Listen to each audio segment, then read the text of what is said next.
নমস্কার বন্ধুরা, মিনা রান্নাঘরের সবাইকে স্বাগত জানাই। আজ আমি আপনাদেরকে বেগুনি বানিয়ে দেখাবো। এটা আমাদের বাড়ির গাছ, আর এই গাছে খুব কমই বেগুন হয়েছে। তো আমি প্রথমে বেগুনগুলো একটা চাকুর সাহায্যে কেটে নিচ্ছি। এবার এই বেগুনগুলো দিয়েই আমি বেগুনি বানিয়ে দেখাবো। এখানে দুটো আর এই যে 4টে বেগুন তুলে নিলাম। বেগুনের জন্য যে বেগুনটা কাটবেন একটু চেষ্টা করবেন পাতলা করে কাটার জন্য। তো আমি এখানে এভাবে পাতলা করে কেটে নিচ্ছি। এখানে বেগুনগুলো আমি কেটে নিয়েছি। আমি এখানে 3টে বেগুন নিয়েছি, আপনারা আপনাদের পছন্দ অনুযায়ী নেবেন। আর এখানে নিয়ে নিয়েছি বেসন। বেসনটাও আপনারা বেগুন অনুযায়ী যতটা বেগুন দেবেন সেই বুঝেই বেসনটা দেবেন। আর এর ভেতরে দিয়ে দিচ্ছি,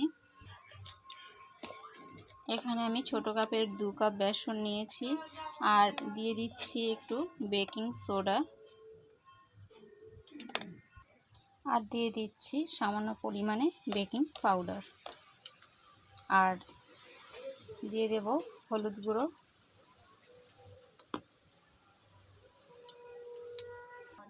দিয়ে দিচ্ছি লঙ্কা গুঁড়ো। চপ একটু ঝাল ঝাল করব, তাই একটু লঙ্কাটা একটু বেশি দেব। আমি 2 চামচ লঙ্কা গুঁড়ো দিয়েছি। আর দিয়ে দিচ্ছি অল্প পরিমাণে আদা। এখানে আদা আমি মিহি করে পেস্ট করে নিয়েছি। এবার সবগুলো একসাথে আমি মিহি করে এভাবে মিশিয়ে নিচ্ছি। এবার অল্প অল্প জল দিয়ে আমি একটা ব্যাটার বানিয়ে নেব। এবার আমি নুনটা দিয়ে দিচ্ছি। নুনটা আপনারা আগেই দেবেন, আমি এটা ভুলে গেছিলাম। নুনটা দিয়ে দিলাম। আমার ব্যাটারটা একদম রেডি। এই দেখুন, খুব বেশি পাতলাও করিনি আর খুব বেশি গাঢ়ও করিনি। আর এবার আমি এই বেগুনগুলোর ওপরে একটু নুন ছিটিয়ে দেব, যাতে করে বেগুনিটা যখন খাওয়া হবে তখন ভেতরে নুন ছাড়া মনে না হয়। তাই একটু নুনটা দিচ্ছি এটা খাওয়ার সময়, তাহলে ভালো একটা ফ্লেভার আসবে। এবার গ্যাসটা অন করে কড়াই বসিয়ে নিয়েছি। আর কড়াইটা গরম হয়ে গেলে দিয়ে দেবো সাদা তেল।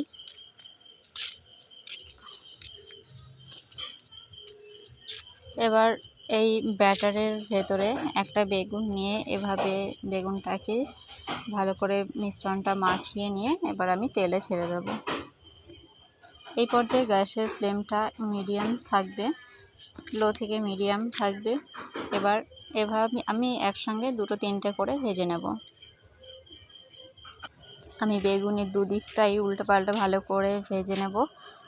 তো আমার বেগুনিগুলো ভাজা হয়ে গেছে। এবার তেল ঝরিয়ে একটা পাত্রে তুলে নিচ্ছি। আমি আগে থেকে একটা পাত্রে একটা টিস্যু পেপার দিয়ে রেখেছিলাম। তো এইভাবেই আমি বাকি বেগুনিগুলো ভেজে নেব। বিকালে চা বা মুড়ির সাথে এই বেগুনি গরম গরম ভেজে দেবেন, খুব ভালো লাগবে খেতে। সব বেগুনগুলো এখানে ভেজে তুলে নিয়েছি। আমার বেগুনিগুলো একদম রেডি হয়ে গেছে, আমি এখানে নামিয়ে নিয়েছি। তো আজকের ভিডিও আপনাদের কেমন লাগলো কমেন্টে অবশ্যই জানাবেন। ভালো লাগলে প্লিজ একটা লাইক করে দেবেন। আর যারা আমার চ্যানেলে নতুন তারা চ্যানেলটা সাবস্ক্রাইব করে পাশে থাকবেন। তো আজকের রেসিপি এ পর্যন্তই। দেখা হচ্ছে পরের দিন অন্য কোনো ভিডিও নিয়ে। ততক্ষণ সবাই ভালো থাকবেন, সুস্থ থাকবেন। টাটা।